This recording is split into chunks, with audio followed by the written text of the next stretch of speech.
મર્યાદા પુરુષોત્તમ ભગવાન શ્રીરામના જન્મોત્સવ રામનવમી નિમિત્તે આજે જૂનાગઢના જોશીપરા વિસ્તારમાં અનેરો ભક્તિમય માહોલ જોવા મળ્યો હતો। જોશીપરાની ધર્મપ્રેમી જનતા દ્વારા આ પાવન અવસરે એક અત્યંત ભવ્ય શોભાયાત્રાનું સુંદર આયોજન કરવામાં આવ્યું હતું। આ શોભાયાત્રાનો પ્રારંભ સવારે 8 વાગ્યે સરદારપરા સ્થિત સૂર્ય મંદિર ખાતેથી કરવામાં આવ્યો હતો। ઢોલનગારાના રણકાર અને જય શ્રીરામના ગગનભેદી નારાઓ સાથે પ્રસ્થાન પામેલી આ યાત્રામાં મોટી સંખ્યામાં ભાવિકો ઉમટી પડ્યા હતા, જેનાથી સમગ્ર જોશીપરા વિસ્તાર રામમય બની ગયો હતો।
અયોધ્યા ધામ અને એ અયોધ્યા ધામની અંદર યુગો પહેલા અખિલ બ્રહ્માંડ નાયક ભગવાન શ્રી નાગેન્દ્ર સરકારનું પ્રાગટ્ય થયેલું અને એ પ્રાગટ્ય ઉત્સવ દર વર્ષે રામનવમીના દિવસે આપણે સૌ ધર્મપ્રેમી સનાતનીઓ પોતપોતાના વિસ્તારની અંદર મંદિરો એની અંદર જઈ અને ભગવાન નાગેન્દ્ર સરકારના દર્શન કરીએ, એને આરતી ઉત્સવ આવો બધો લાભ લેતા હોય છે। આવો સરસ અવસર છે અને આપે હમણાં જય બોલાવી પણ એ જેની અંદર આપણું હિન્દુત્વ, આપણી સનાતનની સંસ્કૃતિ મને દેખાણી નહીં, કારણ કે આવો સરસ અવસર હોય આખા ભારત દેશ નહીં પણ વિશ્વ જેને આપણે ભગવાન નાગેન્દ્ર સરકાર એક એવું જીવન જીવવા માટે આપણે પ્રેરણા આપતા હોય કે રામ એટલે શું, રામ એ પરમાત્મા અસ્તિત્વ જે તે સમયે મનુષ્ય દેહ લઈ અને પરમાત્માએ મનુષ્ય દેહ કઈ રીતે જીવાય, માણસ માણસ વચ્ચે કેમ પ્રેમ રખાય, ભાઈ ભાઈ વચ્ચે કેમ પ્રેમ રખાય, મા બાપ માટે કેટલો પ્રેમ રખાય આવું જીવન જીવીને આપણે બધાને બતાવ્યું છે અને એક આપણા જીવનની અંદર એક રાહ બતાવી છે અને એવા આ દિવ્ય પરમાત્મા ભગવાનનો આજે પ્રાગટ્ય ઉત્સવ હોય અને આપણે જે આપણી સનાતન સંસ્કૃતિની જે બોલાતા જો આપણે શરમાતા હોય તો એનાથી બીજું ગુરુ કોઈ ના હોઈ શકે. આજે તો જોરદાર જય બોલાવી જોઈએ, દરેક ઘરની અંદર ભગવાન રામની આરતી થવી જોઈએ. આ એવો ઉત્સવ છે એટલે પ્રેમથી મારી સાથે જયકાર કરજો. બોલીએ રામચંદ્ર ભગવાન કી, અયોધ્યા ધામ કે, ચારો ભૈયા કે, સરયો मैया के, सत्य सनातन धर्म के.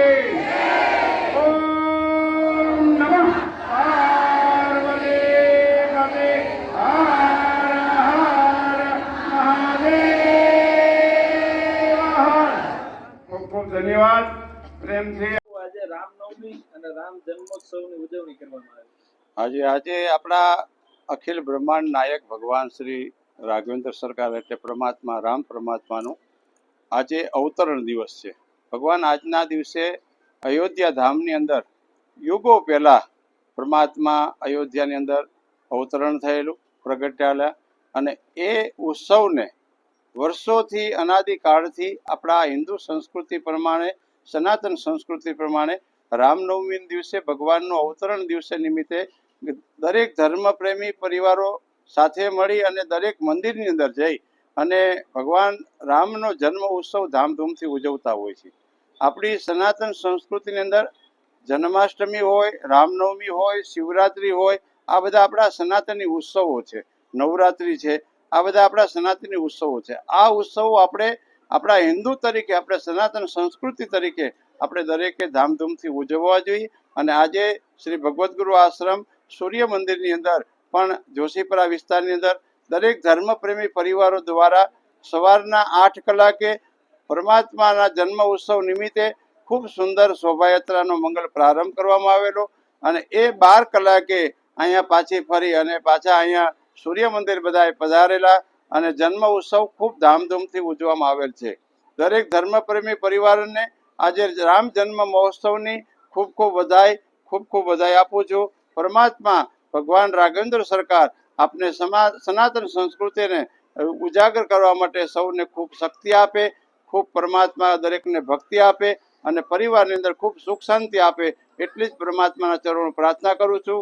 જય સિયારામ, જય ગુરુદેવ. રામ આજ રોજ વોર્ડ નંબર 4, 2 અને 6 ત્રણ વોર્ડમાંથી એક ભવ્ય 10મી રામનવમીની શોભાયાત્રાની આજે પૂર્ણ તૈયારી સાથે સવારના 8 કલાકે યાત્રાનું પ્રસ્થાન થયેલ અને બપોરના 12 કલાકે યાત્રાનું અહીંયા સમાપન થયેલ. છેલ્લા 10 વર્ષથી શ્રી આપણા મર્યાદા પુરુષોત્તમ રામ ભગવાનની શોભાયાત્રા જોશીપુરા ખાતે કાઢવામાં આવે છે અને રામ નામ કે હીરે મોતી, રામના નામે પથરા તરી જાય કે આપણે જોયું છે રામાયણની અંદર. પરંતુ આજે સૂર્ય મંદિર ખાતે 1008 મહામંડલેશ્વર શ્રી જગદીવનદાસ બાપુના સાનિધ્યમાં અત્યારે મહાઆરતીનો પણ લાભ લીધો હતો અને દર વર્ષે જોશીપુરાની જનતા માટે એક ભવ્ય શોભાયાત્રા દર વર્ષે કાઢવામાં આવે છે અને એમાં ધાર્મિક ભક્તો અને હજારો લોકો યાત્રાને જોડાયેલા હતા.